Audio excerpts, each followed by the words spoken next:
Viral kisah kakek Supriyadi, usia 63 tahun asal Tangsel, ke Mekah naik sepeda berawal obrolan teman. Pria lansia bernama Supriyadi menjadi sorotan karena berangkat ke Mekah, Arab Saudi dengan mengayuh sepedanya. Perjalanan Supriyadi ketika mengayuh sepedanya itu sempat terekam warganet TikTok dengan akun Gibran_Asri31. Dalam video tersebut, nampak kakek Supriyadi sedang mengayuh sepedanya yang juga menampung beberapa perlengkapan lain. Supriyadi menggendong tas ransel hitam di pundaknya, sementara tas berukuran lebih kecil menghadap ke depan. Ada pula tas lainnya yang menggantung di bagian belakang yang biasa menjadi kursi penumpang.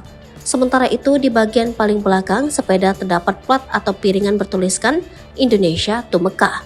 Supriyadi juga menyematkan bendera Indonesia di atas plat tersebut.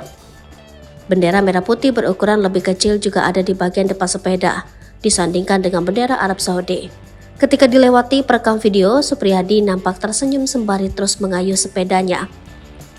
Hingga berita ini ditayangkan, video tersebut telah dilihat sebanyak lebih dari 9 juta kali. Para warganet di kolom komentar unggahan tersebut juga ikut memberikan semangat bagi sang kakek agar bisa sampai di Mekah dengan selamat. Lantas seperti apa kisah selengkapnya? Kakek Supriyadi memulai perjalanannya dari Masjid Al-Ikhlas, Kelurahan Cilenggang, Kecamatan Serpong, Kabupaten Tangerang Selatan, Banten, pada Sabtu 29 September 2023 silam.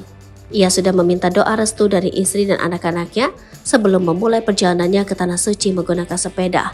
Supriyadi mengaku kini kondisi badannya masih sehat sehingga masih mampu mengayuh sepeda dengan jarak jauh. Selain itu, Supriyadi juga mendapatkan dukungan dari keluarganya untuk melancarkan niatnya tersebut. Supriyadi akan menempuh jalur berbagai provinsi di Indonesia hingga bisa menyeberang ke Malaysia melalui Batam. Dengan sepedanya itu, kata Supriyadi, ia akan menempuh 20 negara hingga bisa sampai ke tujuan. Rencananya, Supriyadi akan menghabiskan selama 7 bulan perjalanan. Adapun untuk beristirahat di tengah perjalanannya, Supriyadi memilih masjid atau musola yang ia lalui. Supriyadi pun memiliki jadwal tersendiri untuk mengayuh sepedanya setiap harinya. Supriyadi menjelaskan aksinya ini berlandaskan niat untuk menunaikan ibadah. Lebih lanjut, Supriyadi mengungkapkan ide ke Mekah naik sepeda ini berawal dari obrolan bersama teman-temannya yang telah lebih dulu mencoba hal serupa.